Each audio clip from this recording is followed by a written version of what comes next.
Welcome to HipMojo. I'm your host, Ashkan Karbas-Frushan, show number 29. Joining me is Harold Simpkins, professor of marketing at Concordia's John Molson School of Business. When I went there, it was just Concordia, but I guess you guys got the fancy sponsorship deal. So absolutely. Thank you very much for joining us. April 23rd is the anniversary of Coca-Cola's decision to launch New Coke. Mm-hmm.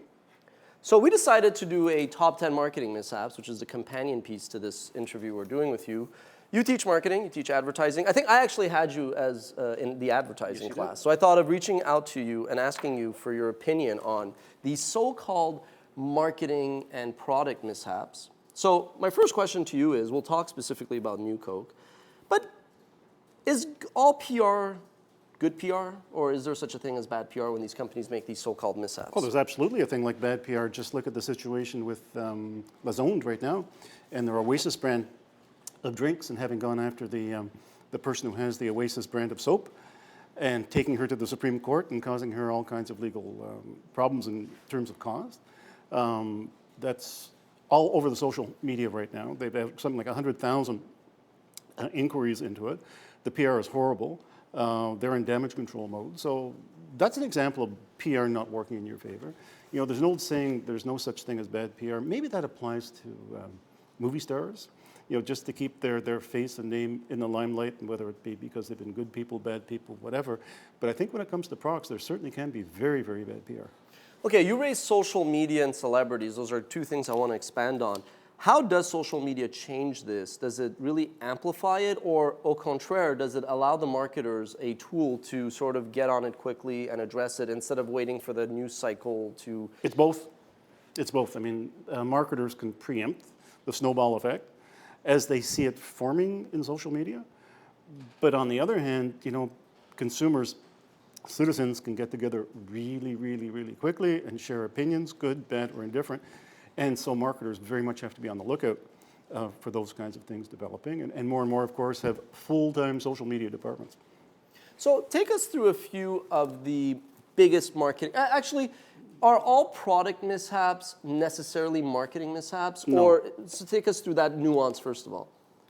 I mean, you could have a bad product. We'll take one of my favorite products of all time. We take the soft drink industry. So back in the 1980s, as the population started aging, the soft drink industry started declining because, you know, as you get older, you want to consume fewer calories, less sugar. All the forecasts were for an industry that was going to disappear almost. And then NutraSweet was invented. So now you could have soft drinks with no calories. So Diet Coke would taste like Coke, and Diet Pepsi like Diet Pepsi, almost. And that single-handedly revived the soft drink industry, so that whatever your age, you didn't have to worry about putting on calories because there's 0 calories in these products. One product that I watched with really close interest, because I like French fries, I like fried chicken. Who I like doesn't? fried, exactly.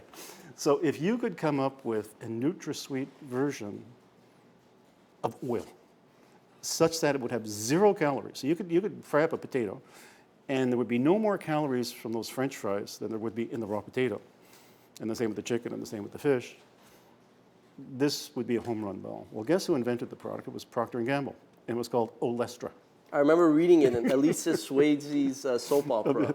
That's right. That was a great book, by the way. It's a fantastic book. And actually, products fried in Olestra, it tasted like the real thing, but there was one side effect that Olestra had, and they knew it going into the marketplace, and that's that it caused gassiness. And that could manifest itself from your mouth or from the other end. So you could either fart or burp after your first ingestion of it. But it was only after your first ingestion. Is there a C, all of the above, or is it just multiple choice?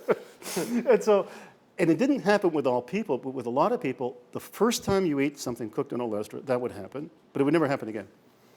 And P&G believed that, you know, we'd get used to it and overcome that, and people didn't.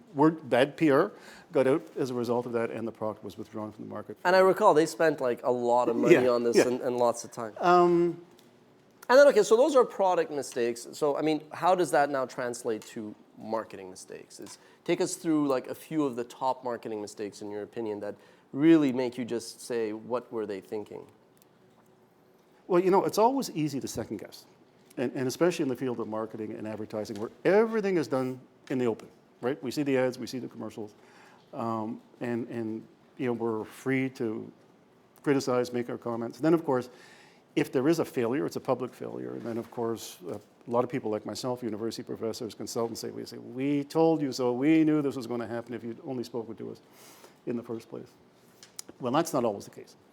You know, companies that are bringing out, especially major companies, bringing out new products or new campaigns, test them. They have the top creative minds, top marketing minds working on their behalf. So how could you end up with failures? Let me give you one of my favorite failures of all time. There was a beer in the States called Rheingold.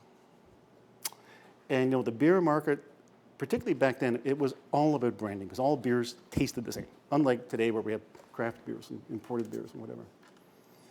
So Rheingold was looking for a way to differentiate itself from Budweiser and Schaefer and Schlitz, the big brands of the time.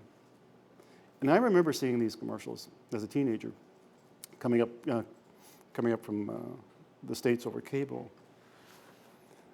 So you would see this beautiful Greek wedding celebration, you know, in a hall, and the bride and the groom and everyone having a good time. And the tagline was, in Chicago, where there are more Greeks than in Athens, the #1 beer is Rheingold. There was one with a Jewish wedding in New York City. Right? In New York City, where there are more Jews than in Tel Aviv, right? #1 beer is Rheingold. And I forget which city was the Italian one, but again, an Italian wedding, and like beautiful, beautiful, beautiful photography. And the #1 beer is Rheingold. And I thought to myself at the time, I said, this is really, really beautiful stuff, and showing different cultures, and you know, and how they've adopted Rheingold beer, and what a neat way to differentiate yourself. That campaign killed the brand. Why? And it killed the brand because Greek people living in Chicago didn't want to be seen as Greeks. And they didn't want to be identified, they wanted to be Americans. Plus, the Italian people didn't want to drink what the Greek people were drinking. And the Jews didn't want to drink what the Italian people were drinking. And it was just a big mess. And I guess at the core of it was the American melting pot idea. Yeah. That, you know, down there everybody melts in, you're American first.